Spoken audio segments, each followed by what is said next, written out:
52 ans. C'est le temps qu'il a fallu à la République démocratique du Congo pour retrouver une Coupe du Monde. La dernière fois que ce pays avait foulé une pelouse de phase finale, c'était en 1974, sous le nom de Zaïre, et ça avait laissé des souvenirs douloureux. Mais depuis quelques années, quelque chose a changé dans ce pays. Une reconstruction silencieuse, profonde et maintenant visible aux yeux du monde entier. Les léopards sont de retour, et ils ne viennent pas juste participer. Bienvenue dans les débriefs de Jiska pour ce 6e épisode d'Africa to the World Mission Mondiale 2026. Aujourd'hui, cap sur la République démocratique du Congo. Restez jusqu'à la fin, abonnez-vous si ce n'est pas encore fait. C'est parti.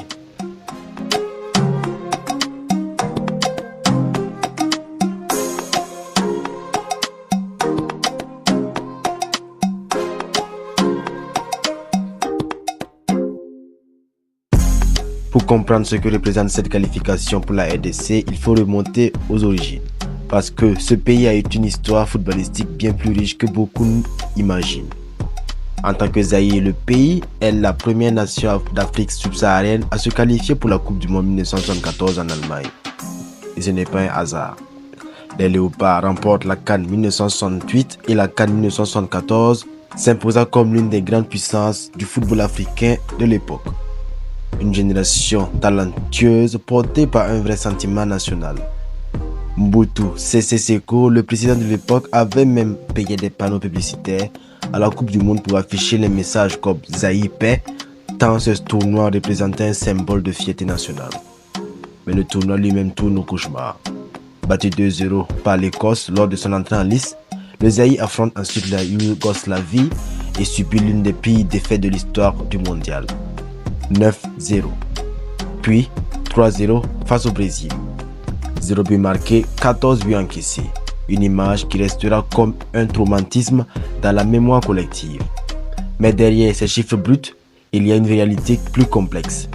Des événements extra-footballistiques avaient perturbé la préparation du groupe et Mobutu avait menacé les joueurs de conséquences dramatiques s'ils encaissaient plus de 3 buts contre le Brésil, paralysant psychologiquement une équipe qui avait pourtant montré de vraies qualités en début de tournoi. Le football n'avait pas joué seul dans ce désastre. Et depuis 1974, plus rien en Coupe du Monde. 52 ans de traversée du désert, des générations entières de joueurs talentueux qui n'ont jamais eu l'opportunité de fouler une pelouse mondiale. Des qualifications ratées, des occasions manquées, des équipes parfois compétitives, mais jamais suffisamment stables pour aller au bout. La sélection congolaise enchaîne les sélectionneurs sans identité de jeu clairement définie, sans projet cohérent ou signant entre espoir et désillusion. Le géant du football africain dormait depuis trop longtemps. Jusqu'au 1er avril 2026 à Guadalajara, au Mexique, la RDC bat la Jamaïque 1-0 après prolongation grâce à un but d'Axel Touanzebe à la 100e minute sur corner, validant leur retour en Coupe du Monde pour la première fois depuis 52 ans. Ce but d'un défenseur binational formé en Angleterre qui qualifie une nation africaine après plus d'un demi-siècle. C'est exactement cette image qui résume ce que la RDC 2026 représente, un mélange de vieilles racines et de sang neuf, d'histoire et de renaissance. Et pour y arriver, les Léopards avaient dû écarter lors des barrages africains pas n'importe qui, le Cameroun et le Nigeria. Deux géants du continent africain, un signal fort envoyé au monde.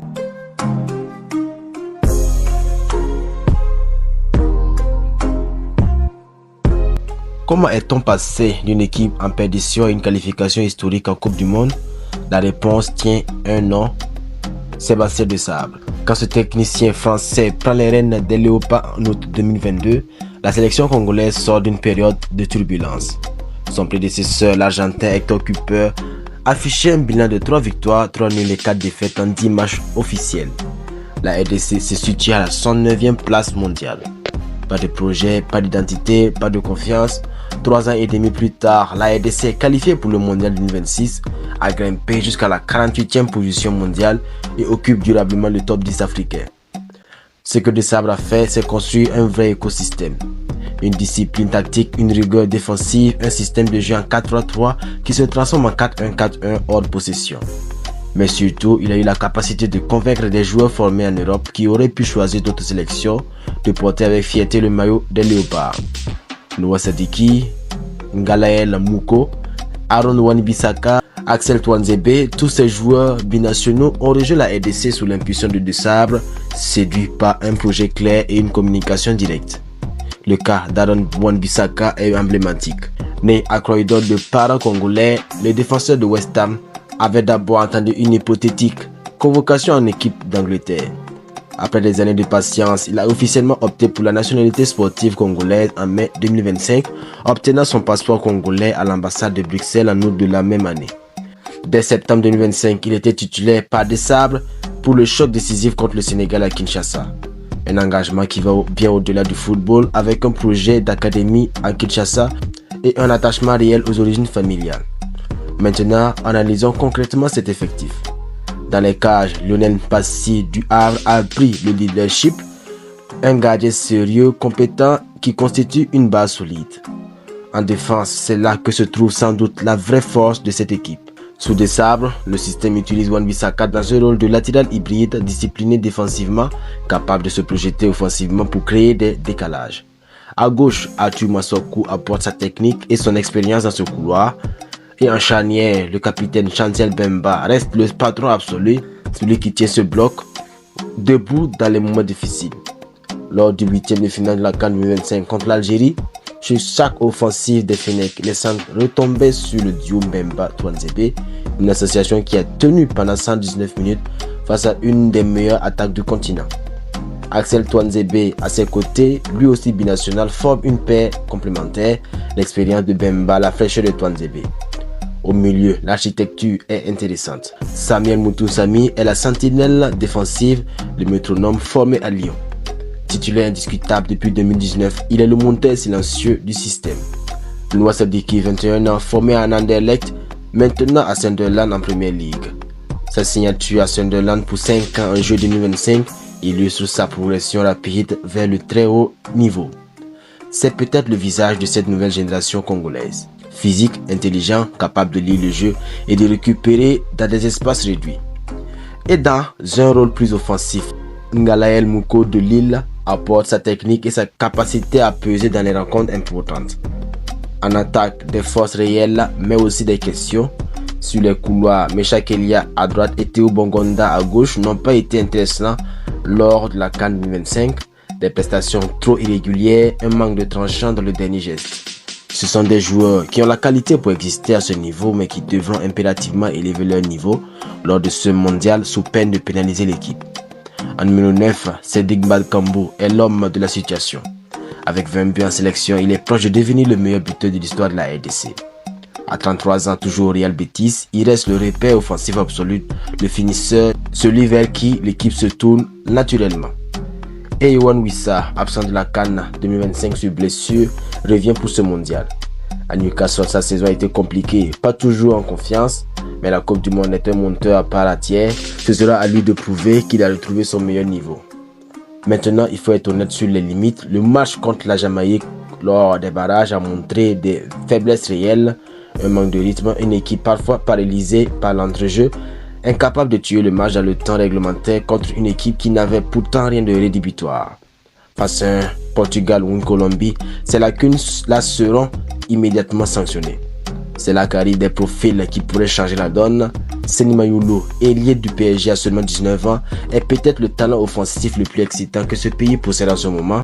Sa vitesse, son sens du dribble, sa capacité à percuter dans les espaces, exactement ce dont cette équipe manque sur les flancs. Dylan Bakwa de Strasbourg est une autre option sérieuse sur le côté droit. Et au milieu, Jordi Mokyo, qui performe avec l'Ajax, a seulement 18 ans et a clairement exprimé son envie de représenter la RDC, pourrait apporter une dimension créative et technique supplémentaire dont ce milieu a besoin. Ce sont ces joueurs, s'ils rejoignent et sont intégrés correctement, qui pourraient faire passer cette équipe d'un niveau africain solide à quelque chose de plus imprévisible et dangereux sur la scène mondiale.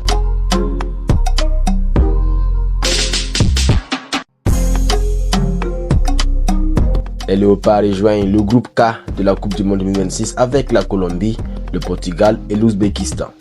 Sur le papier, c'est le groupe le plus relevé qu'on pouvait imaginer pour une équipe qui revient en Coupe du Monde après 52 ans d'absence. Mais analysons chaque adversaire sans panique. Le Portugal d'abord, champion d'Europe en 2016, une équipe qui s'est profondément renouvelée depuis l'ère Ronaldo. Avec Roberto Martinez sur le banc et une nouvelle génération menée par des profils comme Pedro Neto, Vitinha ou Nuno Mendes, les Portugais arrivent dans ce mondial avec l'ambition de décrocher enfin leur premier titre mondial. Leur profondeur d'effectif est impressionnante, leur densité dans toutes les zones du terrain est réelle. Pour la RDC, affronter le Portugal, ce sera le test ultime.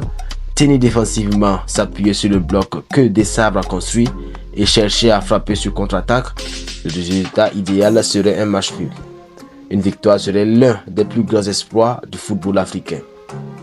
La Colombie ensuite, vice-championne de la Copa América, avec une génération talentueuse portée par Luis Diaz, Rames Rodriguez, en possible fin de carrière internationale, et un collectif bien huilé par Néstor Lorenzo. Les Cafeteros arrivent avec des vraies ambitions mondiales et un jeu offensif flamboyant. C'est sans doute le match le plus équilibré sur le papier pour la RDC. Si les Léopards arrivent à canaliser le danger colombien défensivement et à exploiter leur transition rapide, un résultat positif n'est pas impossible. Ce serait le match charnière du groupe pour eux. L'Ouzbékistan, enfin, une équipe bien organisée, difficile à manœuvrer avec une vraie culture du bloc défensif.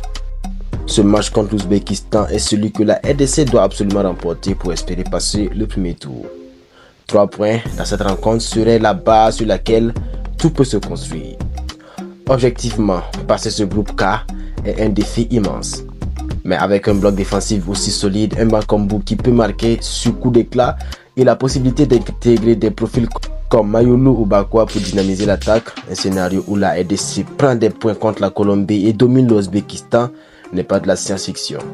Ici, par miracle, les étoiles s'alignent, les 16e de finale serait une récompense historique pour une nation qui revient de si loin.